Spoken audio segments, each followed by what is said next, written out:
माङ्गल्यदास्तु मम मङ्गलदेवतायाः मुग्धा मुहुर्विदधते वदने मुरारेः प्रेमत्रपा प्रणिहितानि गतागतानि मालादृशो मधुकरीव महोत्पलेया सा मे श्रियं दिशतु सागरसम्भवायाः आमेदिताक्षम् अधिगं यमुना मुकुन्दम् आनन्दकन्दमनिमेषमनङ्गतन्त्रम् आकेकरस्थितकनीनिकपक्ष्मनेत्रम् भूत्यै भवे मम भुजङ्गशयाङ्गनायाः बाह्वन्तरे मधुजितश्रितकौस्तुभेया हारावलीव हरिनीलमयी विभाति कामप्रदा भगवतोऽपि कटाक्षमाला कल्याणमावहतु मे कमलालयायाः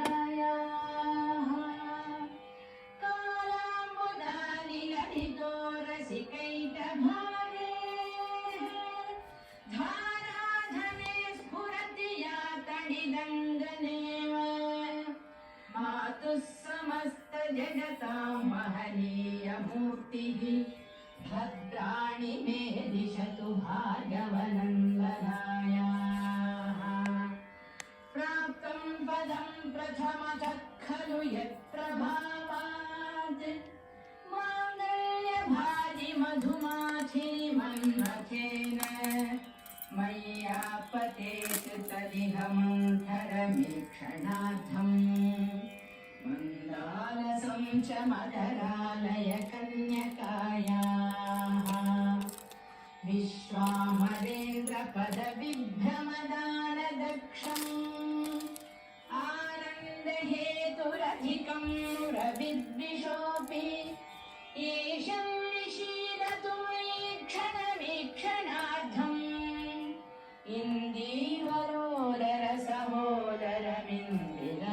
इन्दीवरोदरसहोदरमिन्दिरायाः इष्टाविशिष्टमतयोऽपि यातयाग्रदृष्ट्या त्रिविष्टपपदं सुलभं लभन्ते दृष्टिः प्रहृष्टकमलोदरदीप्तिविष्टा पुष्टिं कृषिष्ट मम पुष्करविष्टरायाः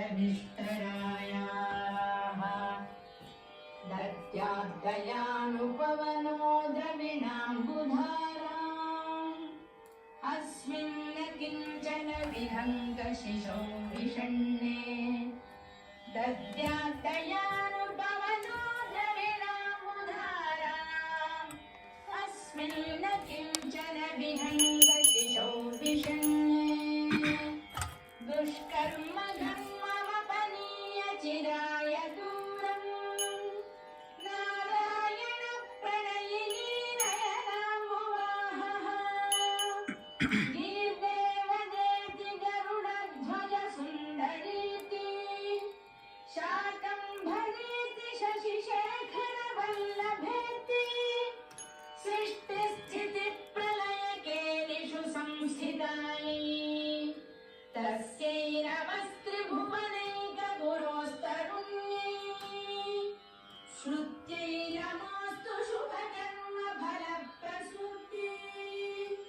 नत्यै नमोऽस्तु रमणीयगुणागमायै शक्त्यै नमोऽस्तु शतपत्रनिकेतनायै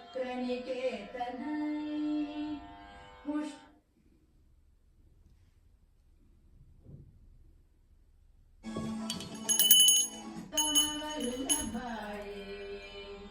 नमोऽस्तु नालीकनिवारणायै नमोऽस्तु दुग्धोदधिजन्मभूम्यै नमोऽस्तु सोमामृतसोदरायै नमोऽस्तु नारायणवल्लभायै नमोऽस्तु हेमाम्बुजपीठिकायै नमोऽस्तु भूमण्डलनायिकायै नमोऽस्तु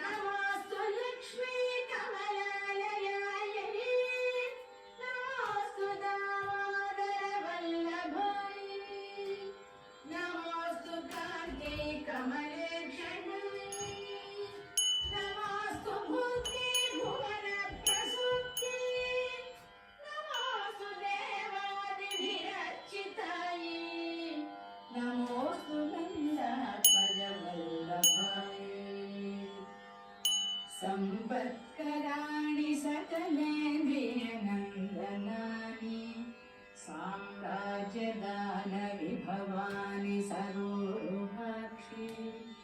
त्वद्वन्दनानि दुरितोद्धरणोद्यतानि